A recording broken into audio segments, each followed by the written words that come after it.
purpose of these bases can be none other than to provide a nuclear strike capability against the Western Hemisphere. He said, all I could think about is you and your sister and your mother were going to be vapor. We all came to grips that it was truly the end of the world as we knew it. This time on Mad World, both sides are close to turning the world into a wasteland. The USA steps foot on alien ground. Because of what you have done, the heavens have become a part of man's world. Our two peoples tonight hold the future of the world in our hands. Imagine this, the world is divided into the two main ideological zones. The one is the capitalism and second is the communism. That's capitalism controlled by the United States and the communism controlled by the Soviet Union. It's Russia today. So they possess enough nuclear bomb, massive military and air forces that they could defeat other nations to control the world hegemony. So despite this, all of that, they didn't directly fight each other to defeat their nations to control the world hegemony.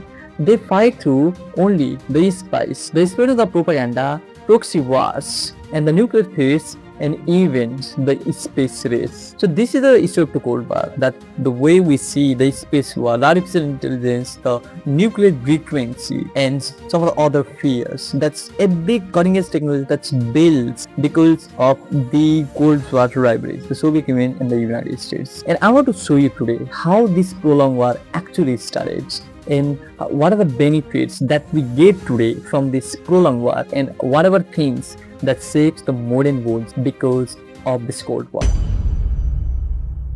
So before moving into our story, I want to give you the quick disclaimer. In this video, I'm not going to start everything about the Cold Wars, but I'm just give you the lots of examples that you can actually understand and you can actually analyze what is the Cold War is and how it shapes the modern world that we actually living today. To understand this history, we need to first understand the treaty that began in World War I. During the World War I, there is a treaty was conducted called Treaty of Versailles. In this treaty, the Germany was forced to accept all of the blame that started the World War I. So even though the Germany didn't start the World War I, so the blame was horrific for the Germany, that the Germany could no longer militarize military across its own country. And the second is the Germany had to pay over 130 billion gold mark. And the third is the Germany also lost its 30% of the territory. So that was a huge humiliations for the Germany, and the Germany was humiliated. And the implication is this: in 1923, the Germany suffered from rival inflations, and this kind of inflation that Germany suffer more in the future also. And between the treaty and the World War II, the Germany was faced a loss of crisis, and also Germany was humiliated, and Germany was already devastated its economy. But there is something in the middle of this time, and that is the Hitler got power. So Hitler has one promise. So the Hitler wanted to gain that territory, and it wanted the freedom from this humiliation, and the Hitler wanted the Germany to fire up further and to win the game of geopolitics. But in 1949, the Germany invaded Poland because the Poland was made up from this Germany territory before, and the Germany invaded this. This is the first moment of the Germany that invaded Poland. And finally, the Germany also win and it's regained the territory of the Poland. But even the Germany occupied the Poland, the Germany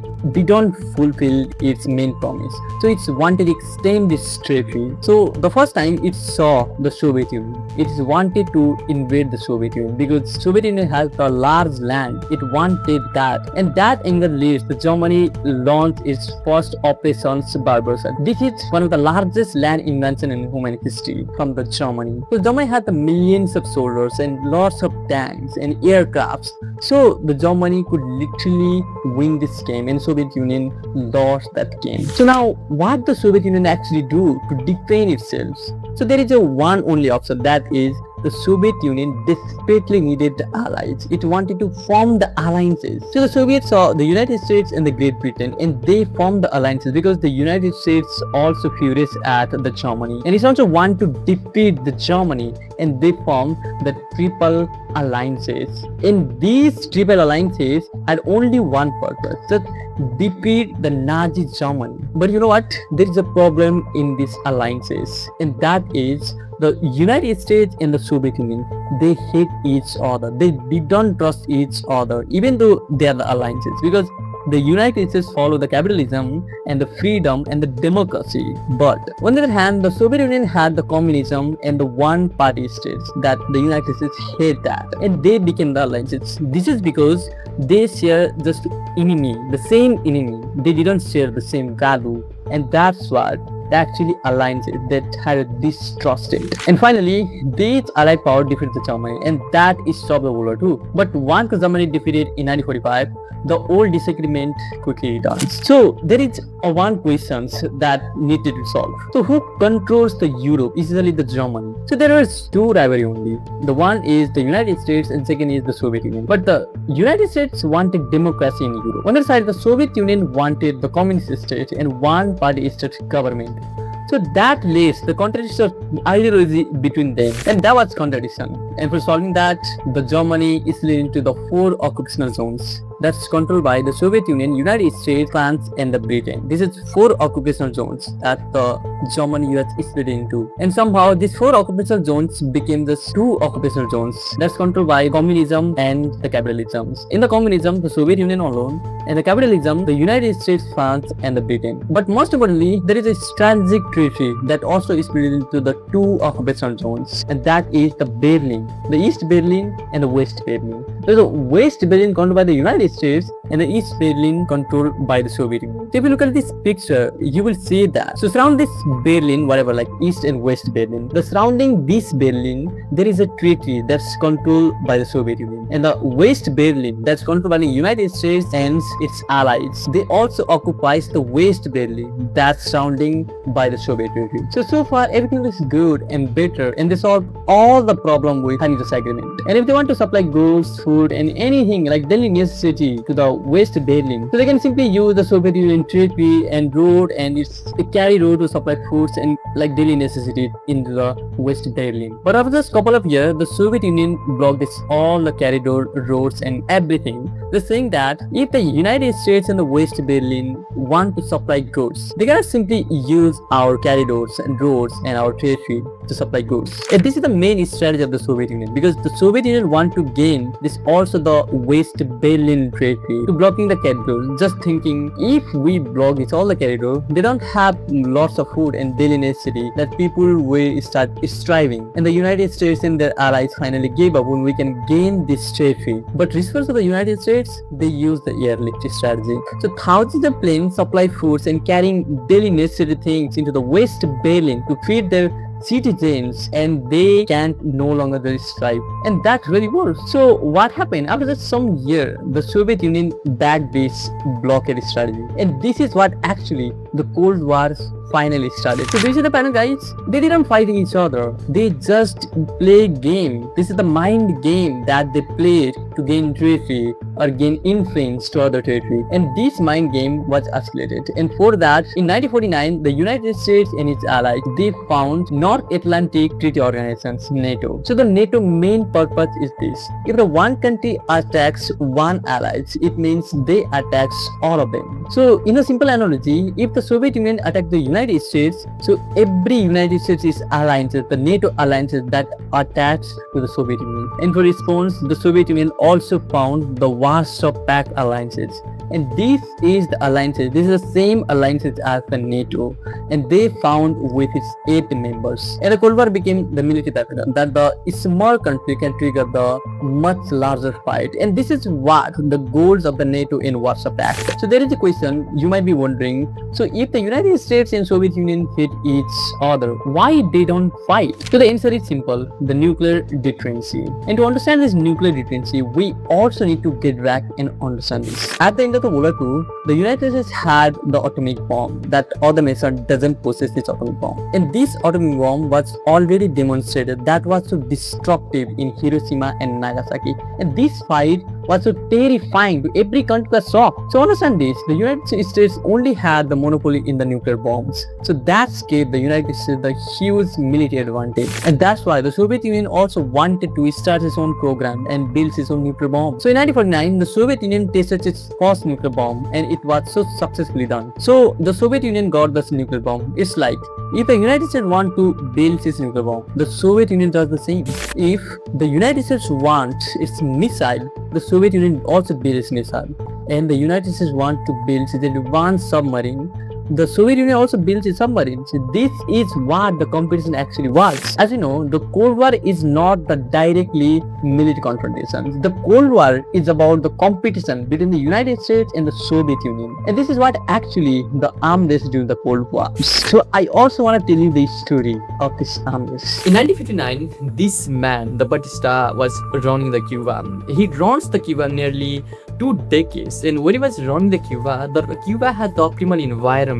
They had many businesses, and also the United States and the Cuba has the good relationship. So many United States companies and properties also was in Cuba. But in 1959, the rebel movement by the Castro and its fellows, they overthrew this Batista and runs the Cuba by the Castro. So when the Castro got power, the Castro first established its communist government, the allied with the Soviet Union. In the first glance, the Castro government looked optimistic. He promised the reform of society and addressing the social issues such as inequality, poverty, and illiteracy, corruptions, and multiple other social problems. In early years, it actually worked, like land distributions and improvement in healthcare, labor and worker rights. However, this wasn't long before the dissatisfaction began among the Cuban society. So many businessmen and professions, they felt alienated because of this government policy. So some wealthy people also left this island, just fearing that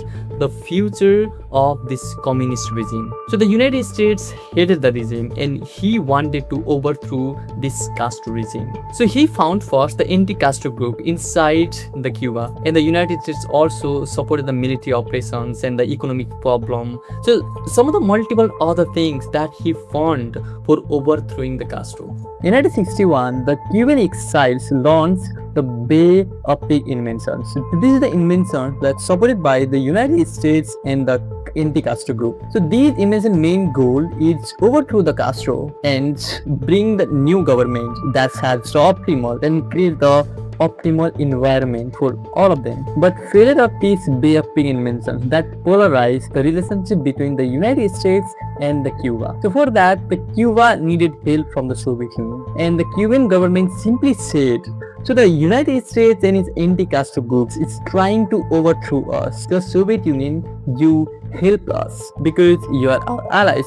So you can deploy your military and you can also ship the missiles and other nuclear bombs and other many things to the support us. So the Soviet Union started militarizing and deploying its military and missiles and some of the other multiple equipments into the Cuba. But the United States was fear of nuclear wars. Since the Cuba and the United States is only some miles of distance. So if the Soviet Union got its missile into the Cuba, so the Soviet Union can simply launch its missile to the United States, and this is so deterrent to the United States, and the United States is that blocking that shipment. So the United States used the blockade to that territory. The simply saying you cannot ship anything to the Cuba because we're near to the Cuba. But you know what? The Soviet Union can cross these quarantine lines and it can also ship to the Cuba. But it even do that because they also fear of the nuclear war, and they had the peaceful agreement between them. The United States promised that's not blocking this territory, and also United States had a lots of missiles in Turkey. In Turkey and the Soviet Union, it was also the close country, and the United States also promised we remove all the missile from the Turkey, and the Soviet Union also promised we don't deploy our any military and any missile to the Cuba, and that is what it looks the peaceful agreement. So this is the time that brought the world nearly the nuclear wars, but they were fear of nuclear war. So far we just understand no one wants to fight the nuclear wars because nuclear wars is so devastating and so dangerous. So instead of fighting directly, they had the proxy war. A proxy war is war that which major powers they support opposite sides instead of fighting directly, and they influence other country to fight other nations like each other through the third nation. So the major powers simply support the military power and financial supports and other weapon supports and some of the other things, and these the third party, the third nation, they fight each other and when they fight, who will win, that has the influence. And this is what happens multiple times during the Cold War. The first proxy wars is Korean War that happened in 1950s. So the pattern is this. So every time when they happen the wars, the one main territories that divide into two sectors, the East and West and North and South. For example, in the Korean Wars, they divided into the two Korean. So the one is North Korean and second is the South Korean. So the North Korea led by the Soviet Union and the South Korea led by the United States. And they had a war with each other. So who will win? They get influence. So this is the same systems. And the same thing is happening during the Vietnam Wars. So the North Vietnam and the South Vietnam. That the North Vietnam supported by the Soviet Union and the South Vietnam supported by the United States. And these are the same things. And there are lots of other proxy wars that happened during this Cold War, like Afghanistan War, Angola War, and Latin America War, and some other others. And this is the game that superpower play to influence other nations and gain leverage from them. And for other nations that falling behind, what they only need just one thing, that is the trust of the ideology and trust of the superpower. And for trust, there is a major new chapter that comes. This is the space war. So I'm gonna go quick into the space war. The space war is only about the trust, that this both superpowers is trying to be trusted and trying to be trustful toward the other nations, that they could understand who is the superior, who is the powerful, and they can get trust from them, and they can also influence them, and they leverage and gain control over them. So the simple demonstration is this: if one superpower launch a satellite and one superpower launch a powerful satellites, that powerful satellites demonstrate the advanced technologies. And the other country thoughts, if it has powerful satellites, it means it can carry multiple other missiles and multiple other nuclear bombs, that we can be safe. And because of this safety, so other nations became the alliances of these nations. And that is what actually happened to both nations. They were building and cutting edge technology and cutting edge spacecraft and others multiple things, and also they launched moon-based things and launched moon-based technologies, that people went to the moon and people explored the moons. And it wasn't just exploring the space, it was about the superpowers, it was about the trust, it was about the gaining influence. So this is only about the space war. And there are lots of things about the space war, but I'm not going to dig into about the space wars. So just understand, they were playing game for trust, the space wars, that where technology is better, we are everything is superior than other superpowers, and that's what they're actually playing for the space war. So by the time of 1970s to 80s, the Soviet Union was struggling, low productivity and shortage of consumer goods, outdated industries, and the slow economic growth. So the worst situation is this: the arms race became too expensive for the Soviet Union. It was no longer just competing with the United States, because the Soviet Union were building the nuclear bomb and missiles and military, and they were funding a lot of money into the space race, and that was become costly to the Soviet Union. Meanwhile, the United States and other Western nations, they were economically prosperous and stronger, that they could fight and they could expend a lot of money, and they are more dynamic economically and stronger in financial institutions. Although the Soviet Union gained more territory, but it became expensive, and in 1991 the Soviet Union finally dissolves and the United States emerged as the one main superpower. So after Soviet Union disappeared, the United States only one superpower. It's controlling the world hegemony, and gradually the China rose, like AI, chip and technology and bunch of other things that got become so powerful and stronger for the world. So today the Cold War has an actual ended, and today the Cold War is about the competing other nations. Like China, it's AI chips and creating lots of cutting edge technologies, and the Taiwan is semiconductor that's creating the brain of any modern devices. In the United States, advancing AI technology, spacecraft and the education system, healthcare and multiple other bunch of things. So today there are many countries just trying to play the Cold War game. So this is the history of the Cold War that actually shapes the modern worlds. So guys, if you like this video, just hit the subscribe button, and if you want to understand how the geopolitical game actually works, just click this video.